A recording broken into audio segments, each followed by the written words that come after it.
தமிழீழ விடுதலை புலிகளும் எதிர்பார்க்கிறார். விஜய் அவர்களால் நினைத்தால் அந்த பிரச்சனை ஓரளவுக்கு கட்டுப்பாட்டுகள் அவருக்கு ஈழத்தமிழர் சார்ந்த பிரச்சனை தீர்ப்பதற்கான வாய்ப்புகள் இருக்கிறது. ஈழத்தமிழர் சார்ந்த பிரச்சனைகள் எவையும் வெளியுறவு கொள்கையில் எந்த மாற்றங்களும் ஏற்படுத்திவிட முடியவில்லை. அவை ஏமாற்றத்துடன் பாரிய இனப்படுகொலை தான் அங்கு நடைபெற்றது. ஒரு பெரிய இனப்படுகொலையை சந்தித்த இனமாக ஈழத்தமிழர்களுக்கான எந்த தீர்வுகளும் கிடைப்பதற்கான வாய்ப்பு. ஒரு வகையில் அவர்களுடைய அறியாமை என்றுதான் நாங்கள் சொல்லுவோம். விஜய் அவர்கள் வந்தால் உண்மையில் விஜய் அவர்கள் முதல்வராக வருவதில் இப்படியான ஒரு திடீர் தலைவர். அனைவருக்கும் வணக்கம். தமிழ்நாட்டில் தற்போது நடந்து முடிந்த தேர்தலில், சட்டசபை தேர்தலில் ஏற்பட்டிருக்கிற மாற்றம் உண்மையில் ஒரு ஜனநாயக ரீதியான மாற்றம். அது வரவேற்கப்பட வேண்டியது ஒன்று. காரணம், இந்த புதிய பெரும்பான்மையுடன், அதாவது அறுதி பெரும்பான்மையாக இல்லை என்றாலும் கூடுதலான ஆசனங்களுடன் வென்று வந்திருக்கின்ற டிவிகே தலைவர் விஜய் அவர்கள் உண்மையில் கடந்த கால ஆட்சியாளர்களுடைய தவறுகளும் அவர்கள் மீது வைக்கப்பட்டிருக்கிற ஊழல் குற்றச்சாட்டுகளும் தான் இப்படியான ஒரு திடீர் தலைவர் உடனடியாக களத்தில் இறங்கி வெல்லப்படுவதற்கு காரணமாக இருந்திருக்கிறது. உண்மையில் விஜய் அவர்கள் முதல்வராக வருவதில் ஈழத்தமிழர்களை பொறுத்தவரையில் எந்த விதமான பிரச்சனையும் இருக்கப் போவதில்லை. ஏனென்றால் அவர் தமிழ்நாட்டுக்கு தான் அவர் முதலமைச்சராக இருக்க போகிறார். ஆனால் மத்தியில் ஒரு எண்ணம் உருவாகி இருக்கிறது, குறிப்பாக ஈழத்தமிழர் மத்தியில் விஜய் அவர்கள் வந்தால் தங்களுக்கு பல பிரச்சனைகள் தீர்ந்துவிடும் அல்லது தீர்த்து விடுவார் என்ற எண்ணங்கள் எல்லாம் ஒரு குறிக்கப்பட்ட இளைஞர்கள் மத்தியிலும் ஒரு குறிக்கப்பட்ட ஈழத்தமிழ் மக்கள் மத்தியிலும் உருவாகி இருக்கிறது. அது ஒரு வகையில் அவர்களுடைய அறியாமை என்றுதான் நாங்கள் சொல்லுவோம். நியாயபூர்வமாக நாங்கள் அரசியல் ரீதியாக பார்த்தால் இந்திய மத்திய அரசாங்கத்தினுடைய வெளியுறவு கொள்கை நிலைப்பாட்டின் அடிப்படையில் தான் ஈழத்தமிழர்களுக்கான எந்த தீர்வுகளும் கிடைப்பதற்கான வாய்ப்பு இருக்கிறது. கடந்த காலத்தில் எங்களுக்கு நிறைய அனுபவங்கள் இருக்கிறது. குறிப்பாக நாங்கள் பேசிக்கொண்டிருக்கிற இந்த மே மாதம் என்பது ஈழத்தமிழர்களை பொறுத்தவரையில் ஒரு பாரிய, இந்த உலகத்தில் இந்த நூற்றாண்டில் ஒரு பெரிய இனப்படுகொலையை சந்தித்த இனமாக ஈழத்தமிழர்கள் இருக்கிறார்கள் என்றால் அது இந்த மே மாதத்தில் 2009ஆம் ஆண்டு நடைபெற்ற பாரிய அந்த இன அழிவு தான். அன்றைய காலகட்ட பிறப்பிலும் இந்த இன அழிவு நடைபெறுகிற போது இந்தியாவில் குறிப்பாக சோனியா காந்தி அரசாங்கம் மத்திய அரசில் இருந்தது. அந்த அரசில் இருக்கிற போது அன்றைய அந்த மே மாதத்தில் இந்தியாவினுடைய பொது தேர்தல் நடைபெற்றது. அந்த பொது தேர்தலில் தமிழ்நாட்டில் முதலமைச்சராக இருந்த கருணாநிதி அவர்கள் தலைமையிலான அரசாங்கம் 40 ஆசனங்களை பெற்றிருந்தது.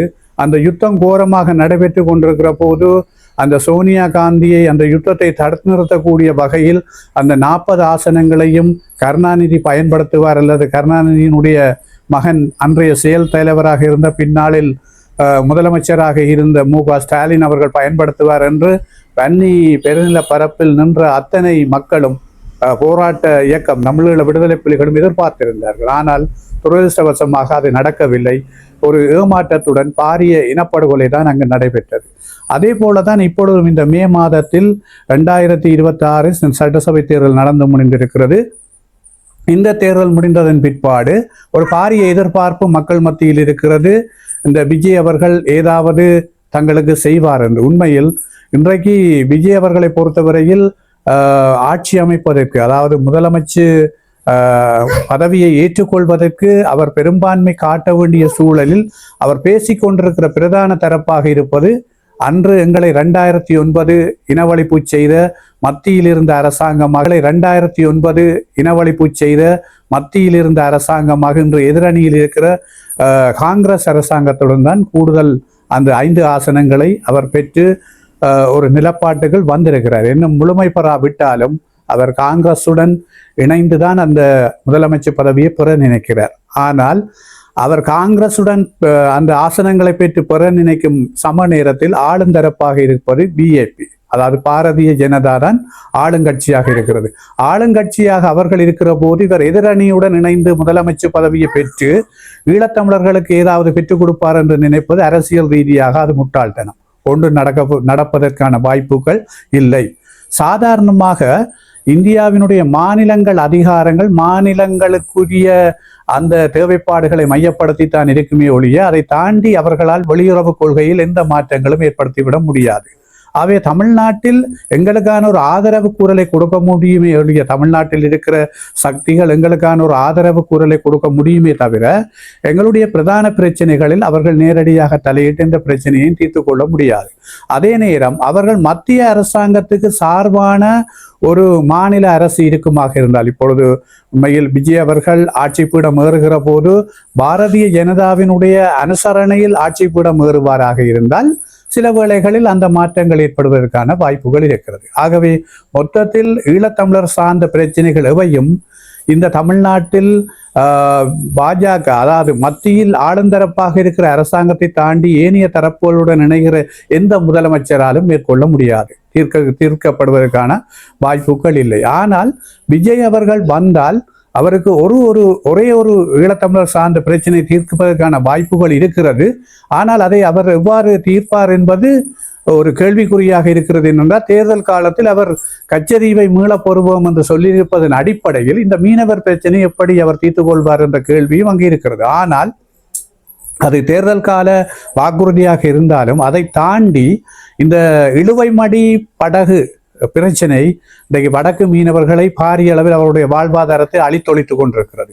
உண்மையில் அந்த பிரச்சனையை அவர் நினைத்தால் தீர்க்கலாம். ஏனென்றால் கடந்த காலத்தில் இந்த மீனவர் பிரச்சனை தமிழ்நாட்டு அரசாங்கத்தினால் தீர்க்கப்படாமல் இருந்ததுக்கான காரணம் டிஎம்கே ஏடிஎம்கே என்று சொல்லப்படுகிற இரண்டு முகாம்களிலும் இருந்த பெரும் பெரும் அமைச்சர்கள் தான் அந்த தொழில்களை நடத்துகின்ற பெரிய முதலாளிகளாக இருந்திருக்கிறார்கள். இப்போவும் அவர்களும் தான் அந்த முதலாளிகளாக நடத்தி கொண்டிருக்கிறார்கள்.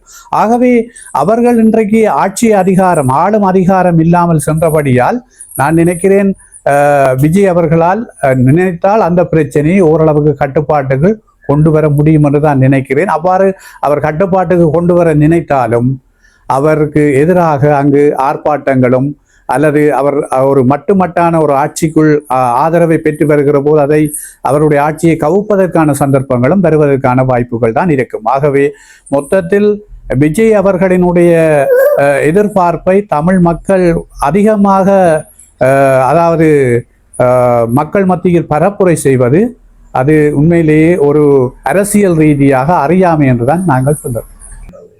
புலம்பெயர்ந்த தமிழர்களை பொறுத்தவரையில், அதாவது குறிப்பாக அவர்கள் என்னென்னு சொன்னால் கடந்த கால ஆட்சியாளர்கள் தேர்தல் காலங்களில் எங்களை பற்றி கதைத்து சந்தர்ப்பத்துக்கு ஏற்ற மாதிரி எங்களுடைய விடயங்களை, ஈழத்தமிழர் விடயங்களை கதைத்து விட்டு சென்று விட்டார்கள். ஆகவே புதிதாக வந்திருப்பவர் ஏதாவது செய்வார் என்ற எதிர்பார்ப்பு தான் இருக்கிறது. உதாரணமாக தற்போது இந்த அன்றகுமார வந்தவுடன் புலம்பெயர்ந்த மக்களுக்கு பெரிய ஒரு பிம்பம் இருந்தது. அவர் ஏதோ செய்ய போகிறார், எங்களுக்கு எல்லாம் ஈழம் தரப்போகிறார், தீர்வுகள் தரப்போகிறார், எல்லாம் நடக்க போகிறது என்று எதிர்பார்ப்பு இருந்தது. ஆனால் இன்றைக்கு அவருடைய அந்த செயற்பாடு ஈழத்தமிழர்கள் மட்டுமல்ல புலம்பெயர்ந்த மக்கள் எல்லாரையுமே மிக வேதனைக்கு உள்ளாகி இருக்கிறது.